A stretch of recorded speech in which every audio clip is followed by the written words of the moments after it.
Good evening, Aspen, Colorado. I love this that I can have a beer in my hand when I'm moderating. I hope you have a beer in your hand as well because we'll be a lot funnier if you do. My name is Mo LeMay and I'm the director of Aspen Words.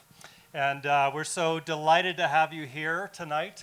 My two distinguished guests are Maria Semple and Dean Bakopoulos. I think Maria's a hometown hero.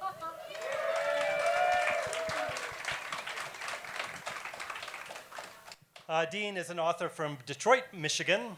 Yeah!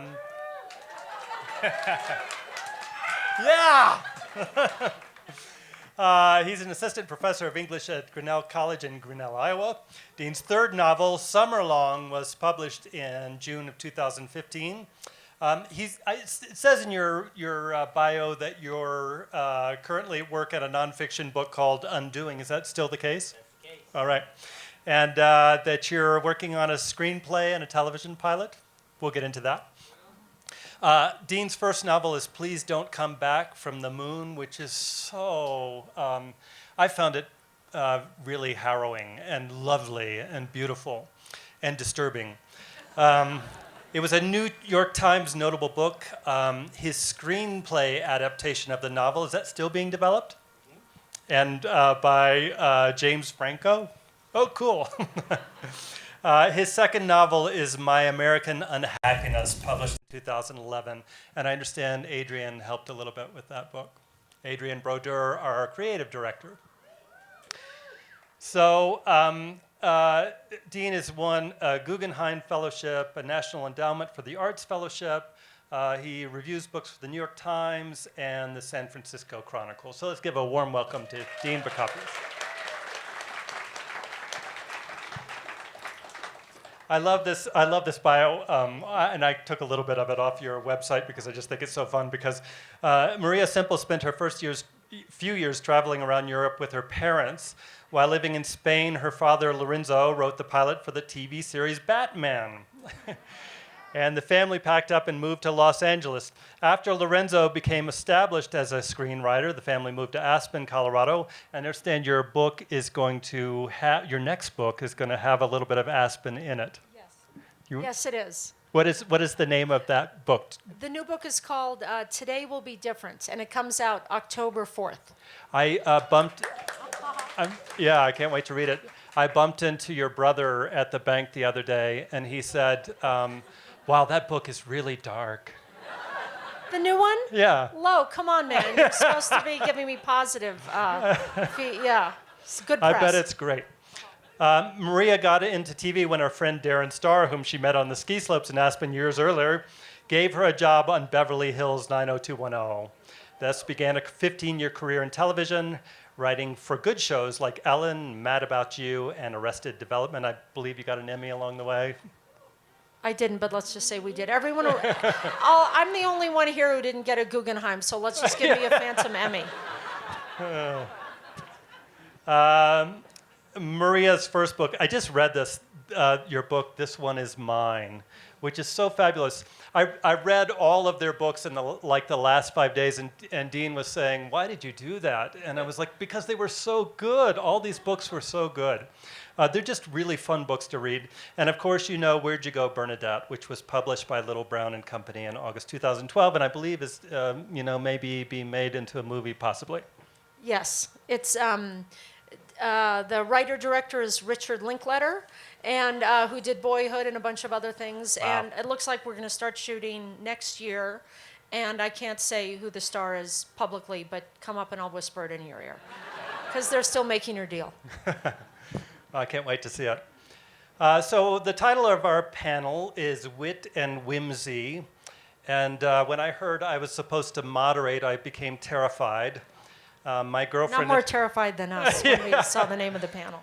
My girlfriend in college called me Morose Maurice. And I'm often philosophic and melancholy, so I'm not sure if I'm the best person. I'm a real downer at a party. Yeah. And so I guess I want to start there, which is how do you get to humor? You know, I think of both of your the works of your book have these deep veins of desperation and melancholy in them. And so how does that humor surface, or how does it serve telling the stories that you tell? And Maria, maybe I can start with you with your first novel, because I think there's so much desperation in that book. I think that a lot of humor comes from being outraged or being angry or fighting against the system, of wanting to. I think there's a destructive impulse behind humor and behind comedy. And so I think that that's just dark to begin with. I think that it does have to come from a dark place of wanting to expose hypocrisies or mock people, or I do think there's kind of a negative impulse behind it. And then whether it doesn't necessarily mean the comedy has to be mean, but I think that it does come from kind of a dark place. I think people would say about Jerry Seinfeld that it was all like nice, and that it was like nice observations. But I would maintain that at root of that, it was like kind of an outrage with the way society was, and so I think you can start from a dark place and then end up being funny about it. But I think that darkness and comedy are at one. I really don't see them as separate. I mean, I guess I learned what was funny. How's the sound in the back by the bar? Can you all hear us? Good? All right. I just say that because I wanted more applause, and I didn't hear much from the back. Growing up, I learned that comedy usually follows something pretty bad. That the worst times growing up as a child, were usually followed by my mother sort of weeping until she laughed. And I always thought it was so vulgar in a way. I was like, how are you laughing? You just admitted we had no money, and now you are laughing because your credit card was declined at Walmart. And what's going on here? It was Kmart in Michigan, but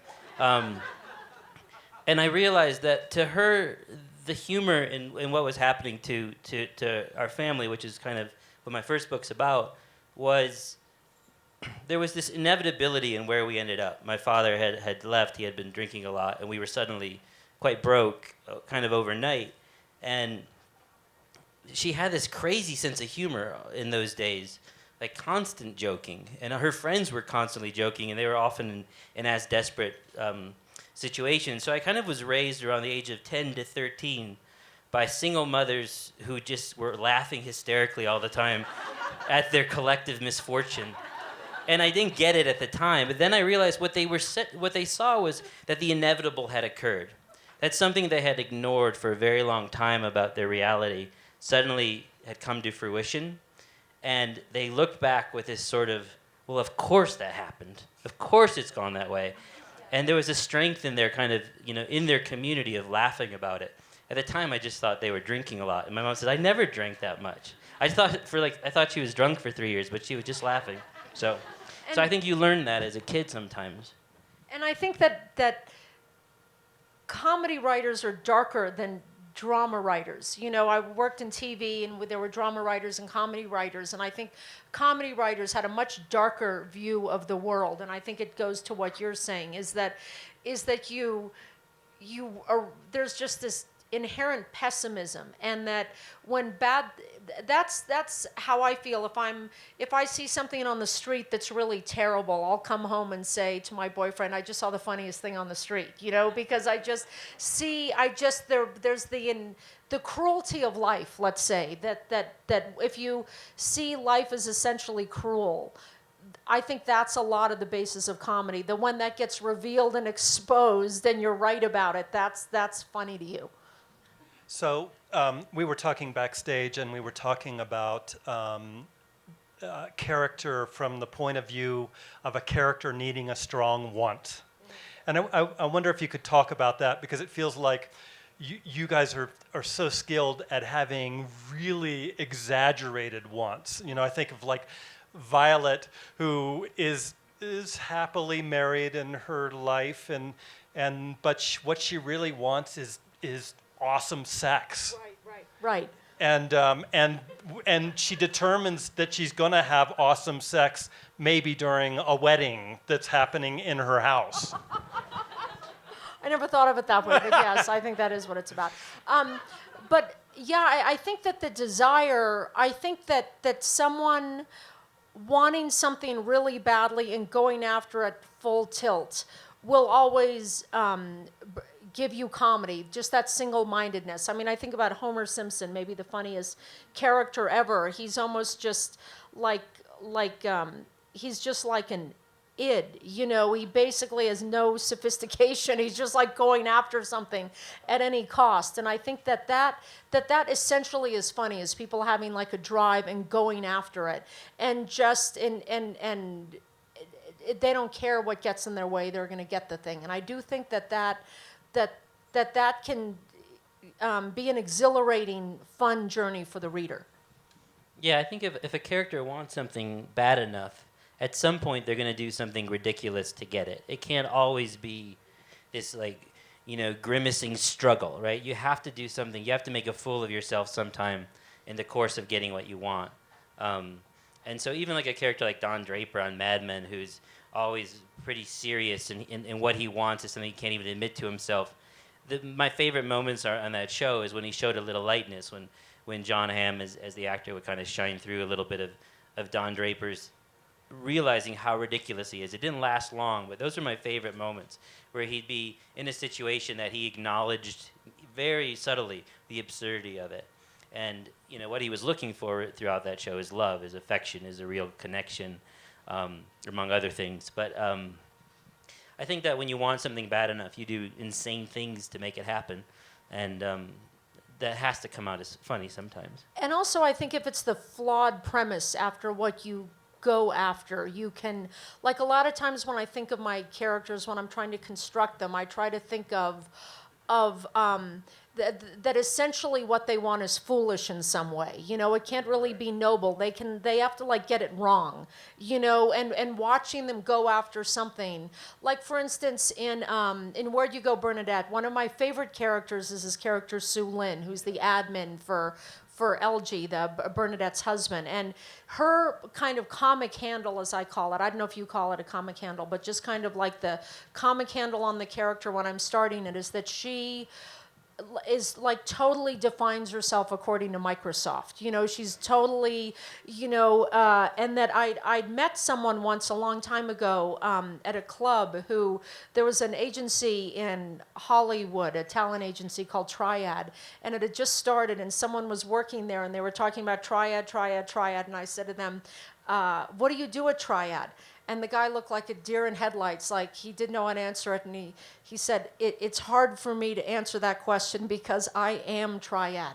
And he was just an assistant, it turns out. But I thought that was really funny, like the comic handle of someone who's just so, their identity is so fused with the man, with the job or whatever it is, that's who they are. So that was like my comic handle, for instance, on Sue Lin. I remember that guy I met a long time ago who just said, I am Triad. So she would say, I am. If you say, what do you do at Microsoft? She'd say, that's hard to answer because I am Microsoft. And then she kind of goes about wanting to do the best on Microsoft's terms.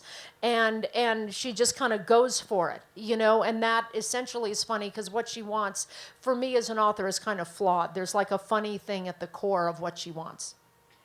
I mean, obsessiveness drives so much drama and so much comedy. So yeah, that obsessive identification with I am Triad, right. You're not. But at that time, you feel like it's what you are. It's what you've got going. And I think, I think about my own life, and my wife, Alyssa Nutting, is on faculty this year too.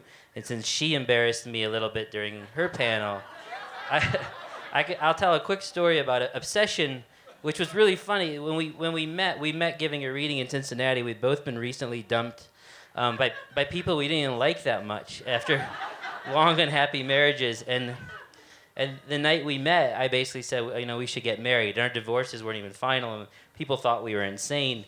But for about 6 months, it became this strange comedy cross country of us like flying to see each other for 3 hours and then flying home and spending $900 on the airfare, thinking this is a great idea. What could go wrong? You know, and we share the same editor who is a very sort of cautious person at HarperCollins, and she just has never really voiced an opinion on this. But I think everyone in our social circle said this can't possibly end well. But so far we're married now. But the idea is the obsession when we looked at each other every so often, we have this moment of clarity, and we would just start laughing. Like, what are we doing? Why are we doing this?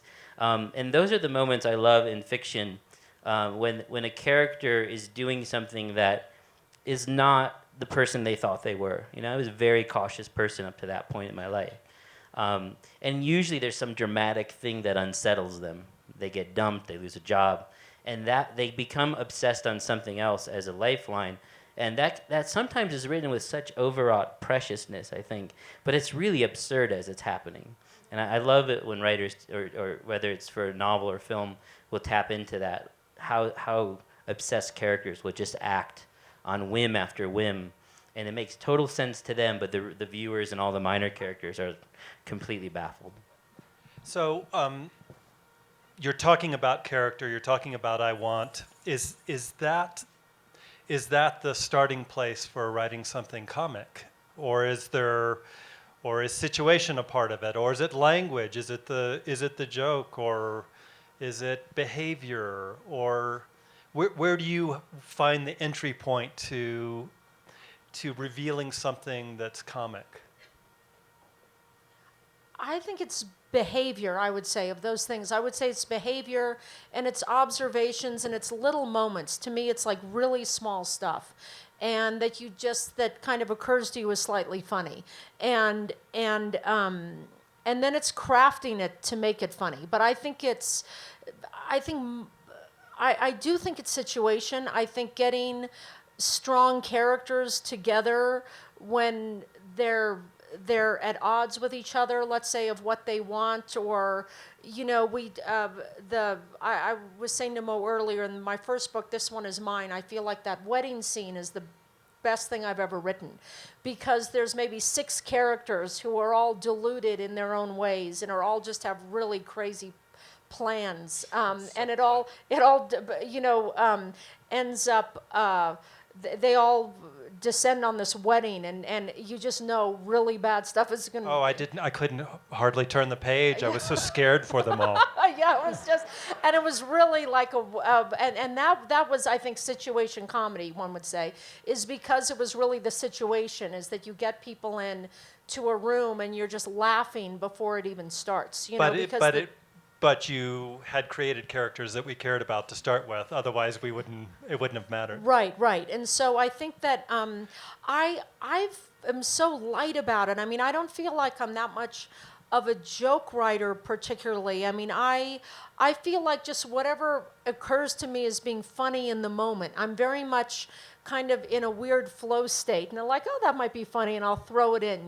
There's a real lightness to me when I write, when I put this stuff in, and there's a real like a confidence that I have, which, for better or for worse, I just kind of throw a bunch of stuff in that I think is funny. Do you think that is from your television writing days? I mean, I wonder what you learned from writing in television for so long that you can apply to your novel writing. Boy, that's hard. I mean, I think my honest answer to that is I learned that I was not a joke writer on the spot, because they have punch-up people, and you'd always be on the set, and they do a take of a scene, and then these actresses or actors in this like full cake makeup with all the hot lights would start walking towards you and be like, shit, they need another joke. And everyone's waiting there looking at you, and I could never come up with another joke on the spot like that. But there are people who just do nothing but can just generate 1,000 of those things.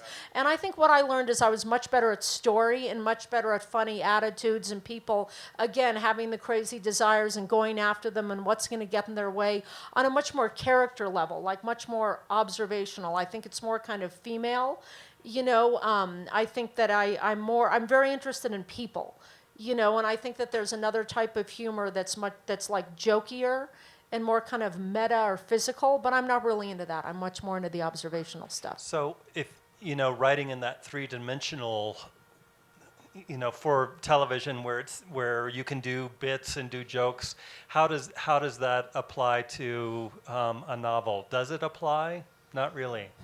Yeah. No, I don't think it does. I think that, going back to what Dean was saying about his mother and things, I mean, I do think that being funny is seductive. And I think that in families, there are families that are always cracking each other up. And when you see the siblings get together, they're always laughing, and they're always, that's a way of getting praise and love within a family, and that starts to really, I think,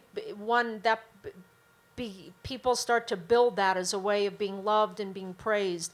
And in a rewrite room, it's just a bunch of people kind of trying to seduce each other across the table by being funny and crack each other up. And that kind of really comes alive in a very extreme case in the writer's room. You were maybe going to read something from Aspen Times. Is this an appropriate segue to that? Yeah, or? So it's comedy runs in the family. That's my headline. My brother Lorenzo is a columnist for the Aspen Daily News. And to my delight, coming in, the first thing I do is read the Aspen Daily News. He has a column on Saturdays.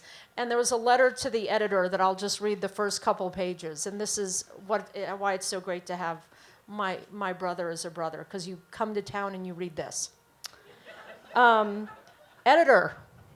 As a new resident of Aspen, it has been a delight to read the Aspen Daily News, and I feel like in less than a month I have an initial grasp on the issues that excite local residents.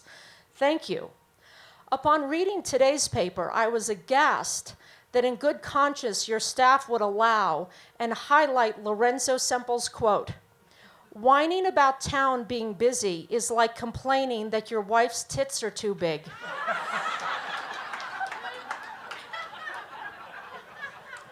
Like, that's what our family dinner table was like. Dean, I'm going to switch it. It is really crowded. I want to address in your book some of the, especially, I think it feels like it's in all of your writing.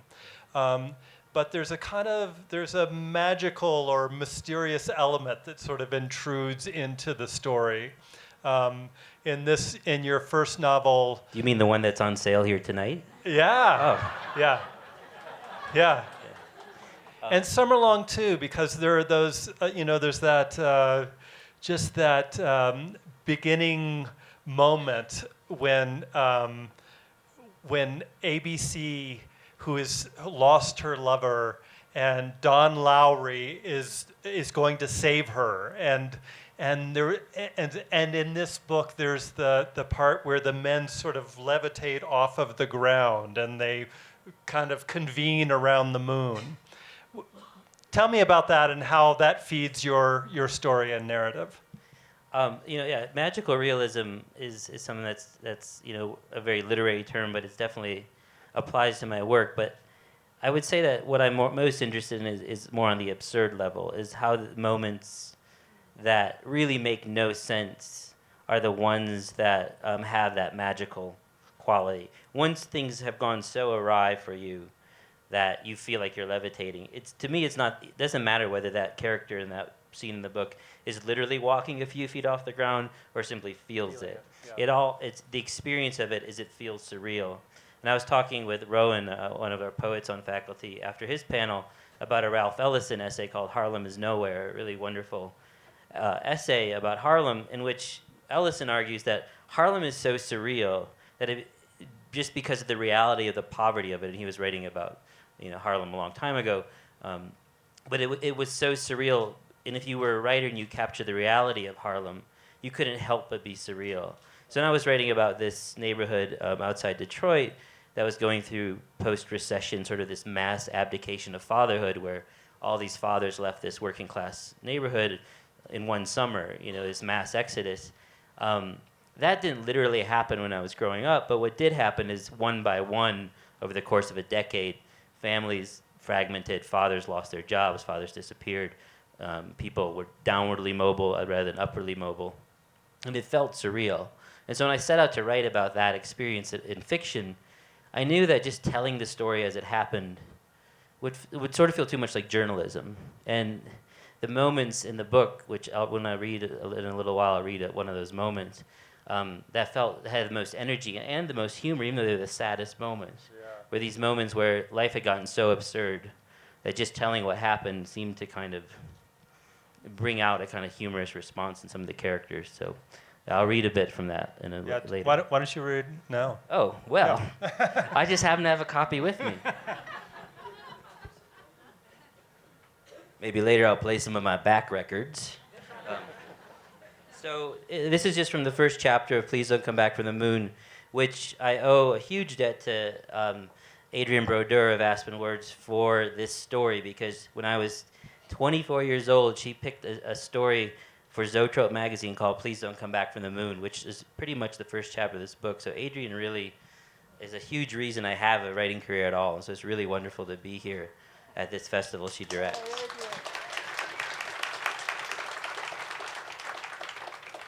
So what I'm going to read from is after a bunch of fathers have left the neighborhood very suddenly in the course of 1 week in a summer. All of the disappeared men were from Maple Rock, a working-class suburb tacked on to the southwest side of Detroit. Our little neighborhood was made up of Poles, Ukrainians, Greeks, Italians, and other ethnic groups that came from Europe after the Second War. The disappeared all knew each other, from church or the Black Lantern, that's the local bar, or bowling league. Our fathers did not golf. They did not wear pressed khakis or docksiders. They knew how to throw punches, and they did throw punches when a situation called for it. Most of them had facial hair, beards, or at least a mustache. Most of them had not been raised by English-speaking parents. Some of them had been in Vietnam, but no one ever mentioned it. They liked to fish and hunt, and left the city for long weekends in Michigan's vast and sandy north. Most of them were out of work. The factories seemed to vaporize in Michigan, big factories, small factories, and with the factories gone, engineers, sales reps, and marketing specialists lost their jobs too. Newly unemployed men hung around the children's schools, working as crossing guards and cafeteria monitors, chaperoning field trips, driving buses. I could remember Ronald Reagan appearing on television when I was very young, saying, "We face an economic calamity of epic proportions." But by 1990, we still had not recovered in Maple Rock. George Callis had been a factory rat. After he was downsized, he became our health teacher. Most of the time, he would only talk about lifting weights, a good thing, or smoking, a bad thing.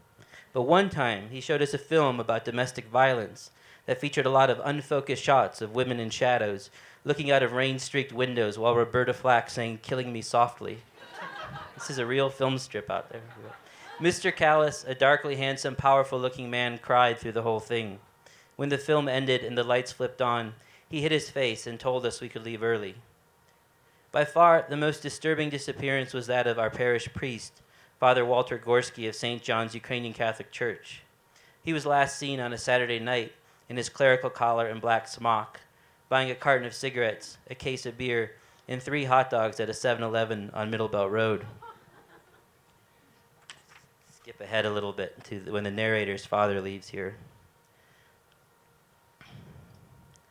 After Father Walt's disappearance, we stopped going to church. Another priest was brought in to replace Walt, but my mother said she no longer wanted to sit through Mass every Sunday. If all these men could simply go free, could let go of their social and cultural obligations, then why couldn't she? So instead, on Sunday mornings, my mother would play her violin. She may have been the most educated and cultured woman in Maple Rock. Very few of the women in our neighborhood had been to college, but my mother had a BA, spoke 3 languages, had studied Russian literature and Latin. As a young woman, she had played in orchestras around the city. She had also played backup at Motown Studios on some marginal albums of that era. One Sunday morning, my mother played Eleanor Rigby and The Great Pretender, while my father sat at the kitchen table, tearing apart the newspaper, tears streaming down his face. My mother stopped playing and tilted her head at my dad. "I need a job, Eva," he said. "I lost mine." He'd been a draftsman, and his job was considered a good, secure one. He'd been out of work 3 weeks, and instead of going to work, he admitted to spending time at the Black Lantern or the bowling alley or the mall. The admission seemed odd from him, because he was a slight man, known more for reading science fiction novels and watching nature documentaries on PBS than for drinking and bowling. My father had always been more refined than his friends in Maple Rock. After my father made his announcement, he took his newspaper and went to the bathroom, and my mother began to play her violin again. I did not yet realize the tears in his eyes were not for what had happened to him, but what would eventually happen. My little brother Kolya was in the room. He was 9 years old, and his belly hung over his belt as if he were a man in his 50s. He looked very somber all the time and was not prone to talking. He stood always with his hands in his pockets. I looked at him that morning to see if he had any idea what was going on, to see if the idea of unemployment and marital discord had had any effect on his small brain. It did. His face was shadowed with sadness, and his eyes appeared so far away and pensive that it seemed like he could see farther into the future better than any of us adults. He stood, hands in pockets, looking at me, his blonde hair sticking up like matted straw. I'll stop there. I actually meant to read the next scene, but that scene works. Thank you, Dean. What I will say about what happens next, and I picked this part of the book because I just, not to name drop, I'm going to actually name drop. You refrained. But I just got to watch Rashida Jones shoot the scene that comes next, playing the mother in this book. It was a thrill, and I sobbed the whole time I watched this being filmed. But what happens next is the mother begins to set the table for dinner, and this is where the comedy comes in. So what I read was pretty heavy.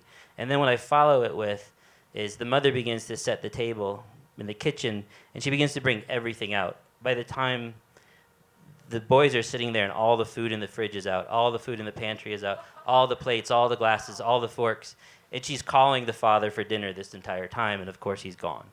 And it's an absurd scene. It doesn't make any sense. Why is she doing this? But she's in a point where she can't get out of that moment, so she's going to hang in it and make it last as long as she can. And so seeing that filmed recently was a huge thrill, and I really did. I just sat by the director and sobbed, and afterwards Rashida Jones, who I'm in awe of, came up to me and said, "So how did that go?" And I'm like, "Yes." That was my moment. And she went to her dressing room, and I went off the set. But Your life is complete. that's right. I said yes. Maria, Bee is such a winsome character, and she's such a great contrast to Bernadette, who's just frantic with nerves and anxiety and fear. And do you have? I think you were going to read something from Where'd You Go, Bernadette? Yes. Yeah. So let's do that.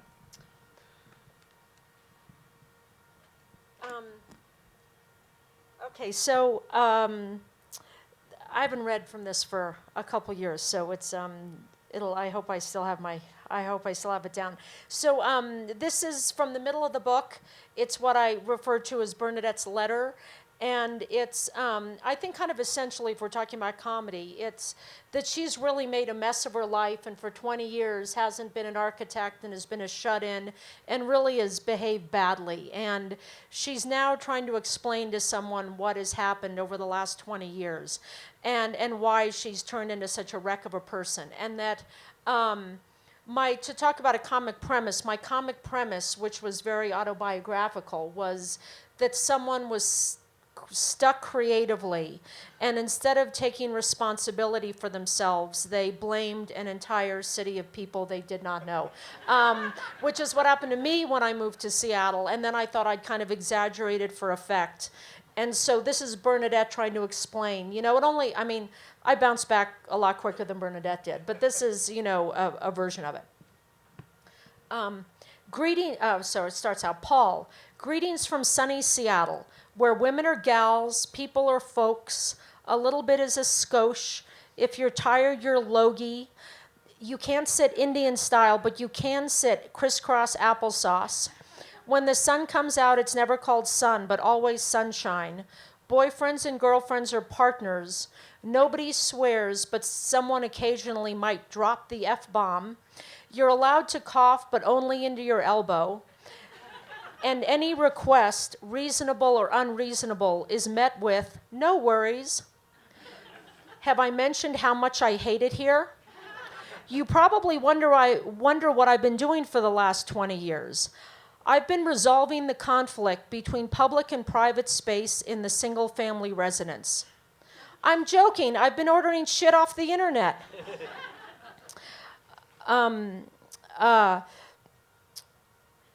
Okay, hold on. Oh, this is what I didn't want to do. Okay, so here we are in Seattle. First off, whoever laid out this city never met a four-way intersection they didn't turn into a five-way intersection. They never met a two-way street they didn't suddenly and for no reason turn into a one-way street. They've never met a beautiful view they didn't block with a 20-story old folks home with zero architectural integrity. Wait, I think that's the first time the words architectural integrity have ever been used in a discussion of Seattle. The drivers here are horrible, and by horrible I mean they don't realize I have someplace to be. They're the slowest drivers you ever saw. If someone is at a five-way stoplight and growing old while they're waiting for the lights to cycle through, and finally it's time to go, you know what they do? They start, then put on their brakes in the middle of the intersection. You're hoping they lost a half a sandwich under their seat and are digging for it, but no, they're just slowing down because, hey, it is an intersection. Sometimes these cars have Idaho plates, and I think, what the hell is a car from Idaho doing here? Then I remember, that's right, we neighbor Idaho. I've moved to a state that neighbors Idaho. And any life that might still be left in me kind of goes poof. Seattle, I've never met a city so overrun with runaways, drug addicts, and bums. Pike Place Market, they're everywhere. Pioneer Square, teeming with them. The flagship Nordstrom, you have to step over them on your way in. The first Starbucks, one of them hogging the milk counter because he's sprinkling free cinnamon on his head. Oh, and they all have pit bulls. Many of them wearing handwritten signs with witticisms such as, I bet you $1 you'll read this sign. Why does every beggar have a pit bull? Really, you don't know? It's because they're badasses and don't you forget it. I was downtown early one morning and I noticed the streets were full of people pulling wheelie suitcases. And I thought, wow, here's a city full of go-getters. Then I realized, no, these are all homeless bums who have spent the night in doorways and are packing up before they get kicked out. Seattle is the only city where you step in shit and you pray, please God, let this be dog shit. Anytime you express consternation as to how a city with millions of tourists would allow itself to be overtaken by bums, the same reply always comes back. Seattle is a compassionate city. A guy named the Tuba Man, a beloved institution who'd play his tuba at Mariners games, was brutally murdered by a street gang near the Seattle Center. The response? Not to crack down on gangs or anything. That wouldn't be compassionate. Instead, they redoubled their efforts to get to the root of gang violence. The people in the neighborhood arranged a race for the root to raise money for this dunderheaded effort. Of course, the race for the root was a triathlon because, God forbid, you should ask one of these athletic do-gooders to partake in only one sport per Sunday. And don't get me started on Canadians. It's a whole thing. Remember when the feds busted in on that polygamous cult in Texas a few years back, and the dozen of wives were paraded in front of the camera, and they all had this long mouse-colored hair with strands of gray, no hairstyle to speak of, no makeup, ashy skin, Frida Kahlo facial hair, and unflattering clothes? And on cue, the Oprah audience was shocked and horrified? Well, they've never been to Seattle. There are two hairstyles here, short gray hair and long gray hair. And, okay, I'll stop there. I could go on, and she does. Thank you. God, that's some rough stuff. I'm kind of embarrassed that I wrote that, but it's In out Iowa, there. we'd say, well, you're a bit grumpy today. Yeah, that's right. She'd have a comeback, yeah. So that to me, I mean, I made it really rough because, you know, to give her a journey, right? She ends up at the end very pro-Seattle, but I needed to give her someplace to go. But also I was trying to get to that, like, to me, the inherent comic disconnect between, like, blaming these problems on, you know, blaming these things on the fact that can't write, or yeah, in my case, write, on her case, be an architect, you know, create. And so I thought that was kind of a funny premise. I heard this great quote from Patty Fox, who lives down the road, today, which she says, the moment God asked humans to be attracted at the same time, he must have been making a joke. And I wondered if you could just talk a little bit. It just seems like that's so much a part of Summerlong, and so much part of your first book is the funniness of sex and the funniness of being not attracted at the same time. And could you talk a little bit about that in Summerlong? Yeah, and in Summerlong, the whole novel sort of tilts on a moment where a couple's under quite a bit of financial pressure, and the wife turns to the husband. They got married young. They've been married a long time, and she asks the question, "Why are we still married?" Which is a question you should never ask, because it doesn't. There's not a rational explanation for it, because it does defy biology in terms of what where a lot of people don't feel like they're wired that way to be with someone for that long, or it defies. It doesn't make a lot of sense culturally or socially, other than to keep people controlled and stuff.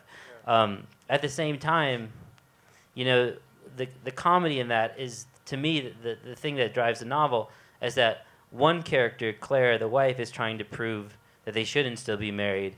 And to me, the funniest character in the book is Don Lowry, who's a real estate agent who sets out with 100% enthusiasm to make this deal, to come up with an answer to that question, why are we still married? And so that, it doesn't make sense when you are attracted at the same time. It's absurd when you are, as I happen to be in the relationship that I feel like that's going on right now. But I never believed in that, till I was 39 years old. I always thought marriage was basically an arrangement that people were in because they were loyal and decent people and they didn't want to rock the boat. I really didn't believe in it. So to me, when I first started Summerlong, the question, why are we still married, was a funny question, like a question you shouldn't ask.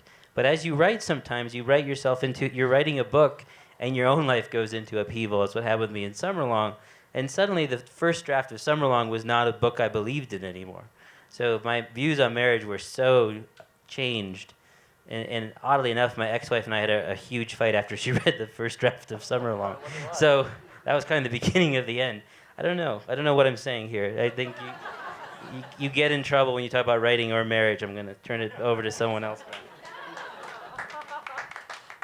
I think that the sex thing is funny because it again goes to the desire that someone will just, we've all been there where it does kind of derange you. It's like wanting a job is not going to kind of derange you at the core the way that sexual attraction for someone is.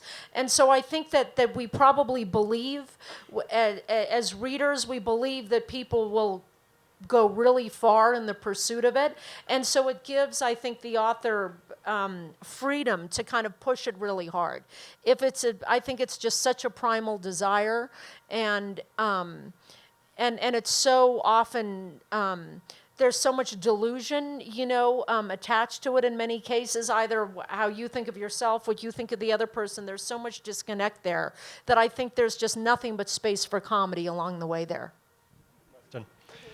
I wanted to turn it over to you all to ask your questions of Maria and Dean. So I know we have some microphones that are around the room, and I see people scurrying to go get them right now.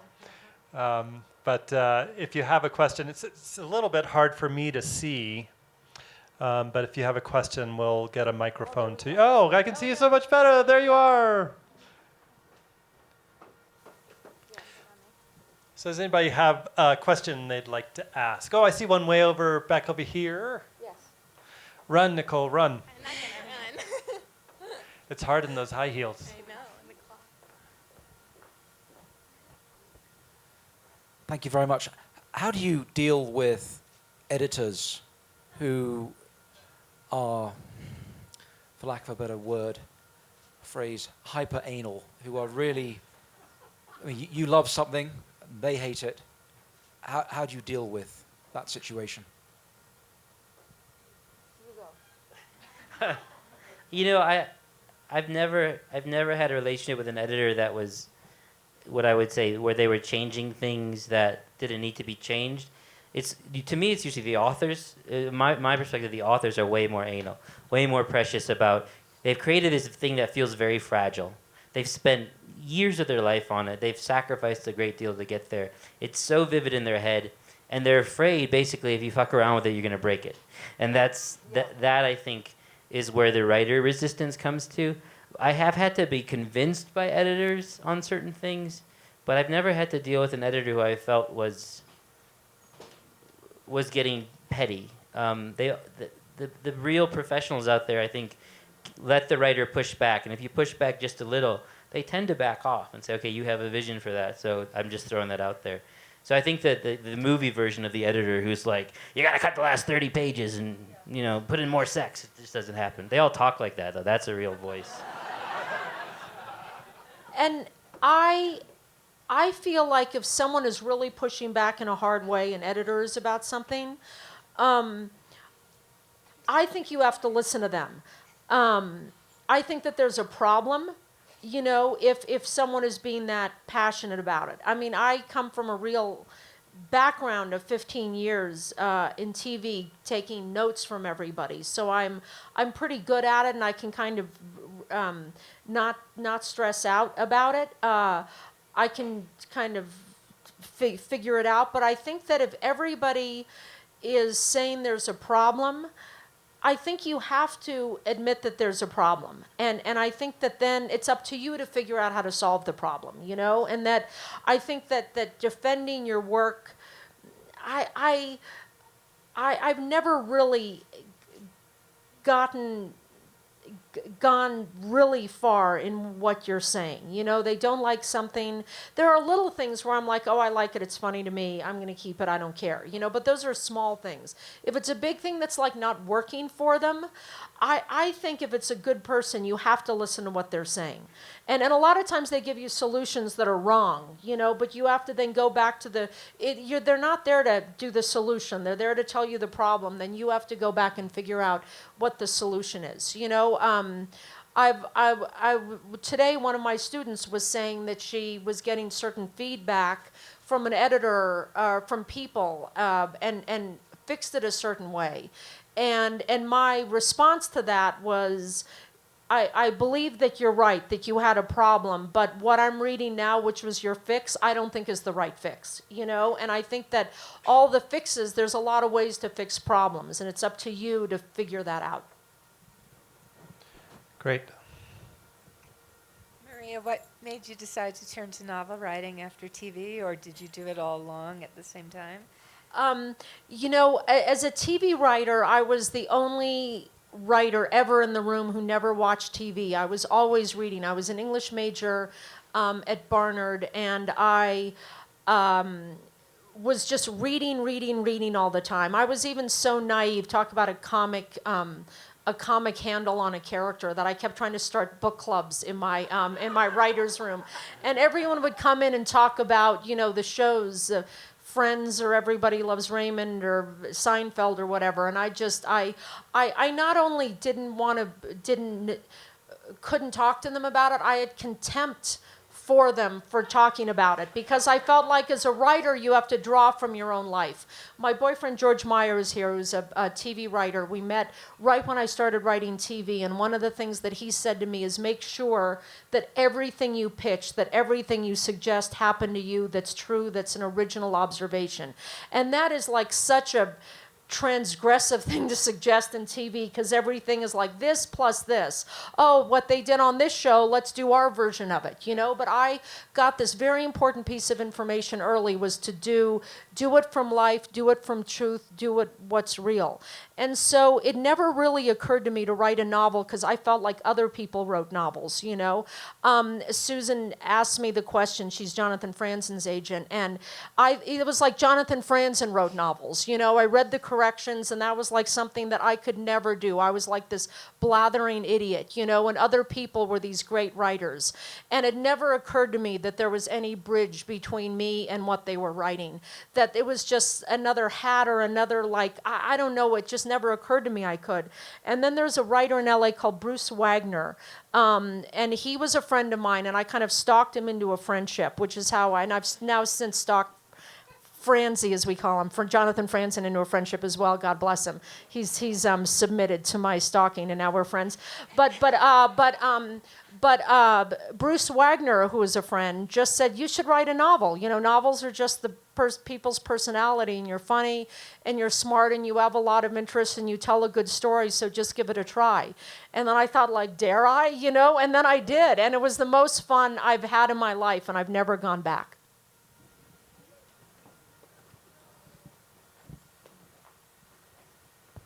So if we have a main character who is doing things that are so absurd, and he has this drive that is astonishing all the minor characters, how does it sit with you, Maria, Dean, if this character dies in the end, a tragic death?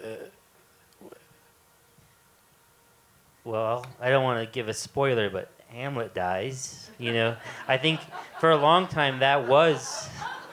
If you haven't seen it, it's great. A little cliche. No, but I used to worry so much about those kinds of questions about, well, what will this feel too melodramatic? And then through teaching, I started to really keep coming back to Shakespeare's tragedies and seeing, like, we are still really wrestling with the same sort of issues, and our need for narrative is very similar. There's a lot of, you know, the best cable dramas really are very similar to how a Shakespeare drama unfolds. And so, to me, if it feels inevitable, it feels like there's no way for Hamlet to get out of Hamlet. Everybody's going to be dying on stage. If it feels inevitable, then the death of a character at the end of a novel, I think, it's hard to write it in the first person point of view, but it's been done. I'm not blanking on novels that do it, but it's been done. So I think it's just that if it felt inevitable, if it felt that the struggle they were on felt destined for tragedy from the outset, which I think the choice that Hamlet has is doomed from the beginning. His dead father shows up. That's a pretty bad day. And then he shows up and says, I want you to kill your stepdad because of this. There's no good outcome. And so what happens at the end of a Shakespearean tragedy, Romeo and Juliet, whatever, feels so inevitable. And I think it's tougher to do it to the contemporary mind and not on a stage. But if your character feels like they're doomed from the outset, the trick is to have it be surprising, but credible, and that's any good ending. Unpredictable and credible at the same time. But I have a question. Are you writing, would you say, a comedy? Is that why you're asking? Is it like funny, like your character? Is that what you're saying? Is it like a kind of an extreme absurd?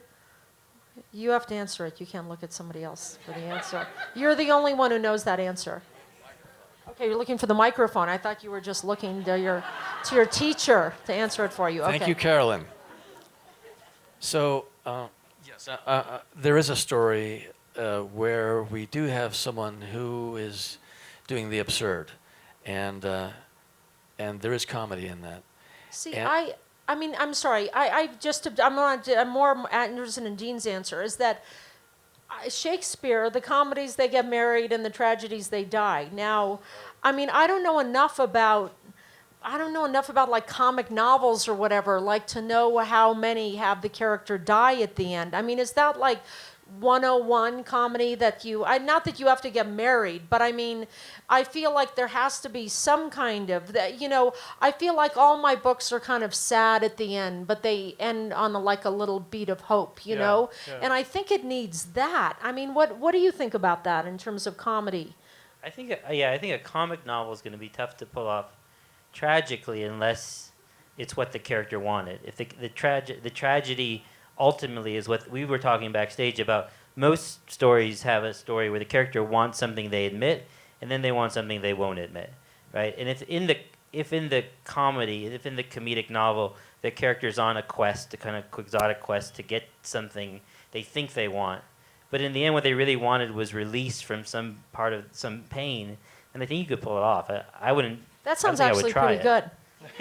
I said it, my idea. You do it. I was going to say too hard for me, but yeah. It's a good conceptually, very hands. Difficult to pull off. Exactly. No, that's like conceptually. Yeah, that's a challenge.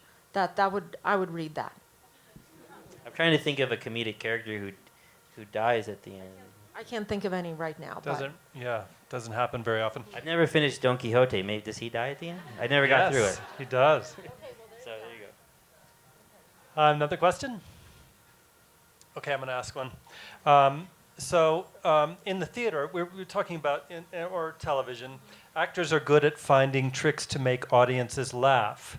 So the actor laughs can undermine the story and rob the opportunity of an authentic laugh. Is there a literary equivalent? Like, I think if somebody's, if any, even if you say, like, if it's a line and then you say they cracked a joke or they cracked, or I think, I don't think you want to call any attention to the fact that it's comedy. I think that if you're doing it right, you want to underwrite everything around it, so that I think it's the same thing. You know, you don't want anybody laughing at a joke, or I'd say feeling the emotion that you want the reader to feel. I think you can't let the characters feel the emotion that you want the reader to feel, because the reader immediately just gets suspicious. Like, I'll be the judge of that. right. I don't know that I would cry over that. Like, you know what I mean? You really want to just present the facts and not have your characters do the emoting. And I think, there's, like, when people are presenting a character as funny and lines as funny, I immediately reject it. Just the comedy snob in me is like, that's not that funny. You know, so it just puts you on kind of it makes you suspicious, you know? I mean, to me, the best literary lines that work comedically come in the midst of a scene that isn't funny, and then quickly the scene returns back to its original mood. So I'm thinking of an anecdote. Once I was in a meeting where at this nonprofit that was failing, we all knew it was failing, and I'm loving it already. I'm laughing.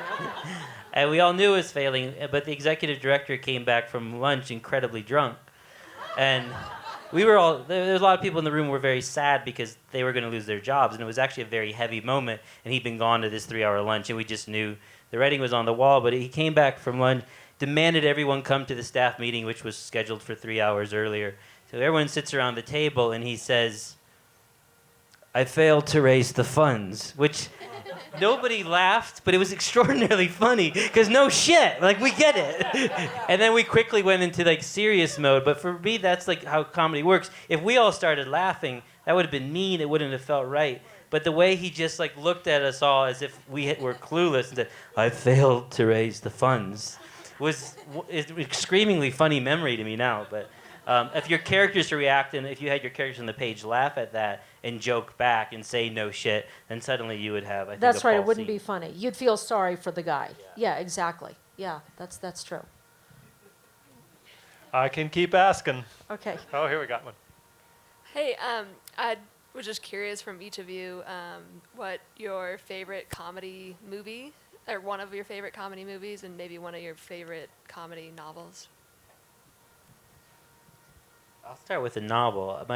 The funniest writer, I think, one of the very funniest writers is Charles Portis, who's best known for True Grit, which you may have seen the film version of, which was funny. But the novel is incredibly funny, and all of his novels, Dog of the South, Masters of Atlantis, Norwood, he's a really unappreciated writer.